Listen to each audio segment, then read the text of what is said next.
På eventyr med Jakob Rødhætte og Store Stygge Hjalte. En tværfaglig novelle for 2. klassetrin i grundskolen, men kan også anvendes for svært underbegavede og 2. F. Derhjemme. Her er en kurv du skal give til bedstemor. Men pas nu på Store Stygge Hjalte, når du går i skoven, siger mor og Thomas. I skoven vinden pev, og torden rullede. Her er koldt. I skoven, siger Rødhætte. Hej Rødhætte, siger gruppen af piger. Vi har det sjovt. OK, siger Rødhætte. Jeg er ligeglad. Så er du jo aldrig glad. Ha ha ha, siger pigerne. Se, vi har det sjovt. Det er kedeligt. Lad os lege en leg, siger Rødhætte. Lad os spille kævle, siger den mørke mand. Det er du dårlig til, du bliver altid slået af den fede P3-kamp, siger pigerne. Lorte P3-kamp, jeg må den onde lyne mig videre. På gården. Mit navn er Guffe, siger gårdmand Guffe. Jeg har lavet en lade. En guffelade. Her er kedeligt. Ja, for en guffelade, siger muldvarpe Mads. I driller mig, siger Guffe. Det ødelægger stemningen.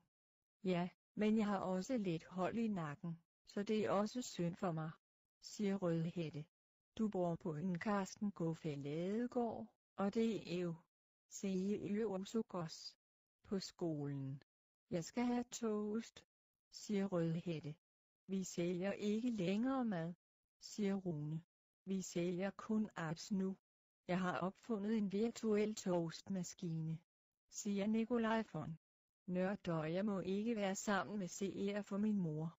Så kom og vær sammen med os, Rødhætte, siger nogle andre piger. Vi kan synge sange for dig. Vil du høre? Nej, svarer Rødhætte. Det vil jeg ikke. Du er essensen af mit liv, synger de. Nu kommer jeg og spiser jer, siger Store Stygge Hjalte og hans gang. Jeg er nemlig kriminel muhahahahaha. Undlatter. Tag en fucking sild, siger lærer Leo. Ja mand, siger Grev Rev. På kirkegården. Hulk, hulk, hulk, snøft. Kunne du ikke lige dæmpe dig en gang? Man kan jo knap høre sig selv tænke med alt dit flipperi, siger Rødhætte. Jeg er en grædkone, siger grædkone Daniel. Jeg bliver betalt for at græde, når nogen har brug for en god gråd. Det lyder lidt kvæge, siger Rødhætte. Nej, piger kan godt lide det, når drenge er følsomme, siger grædkone Daniel. Du træder på en ule, siger Niben. For søren da sikke et tilfælde. Jeg er herr Ule, siger herr Ule. Jeg kan danse så mange forskellige slags fugle.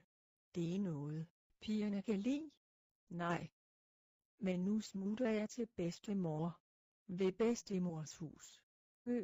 Døren ser låst ud, og jeg orker ikke lige banke på. Jeg stiller bare kurven foran døren, nu skal jeg hjem og spille fiden. Og de levede lykke til deres dages ende.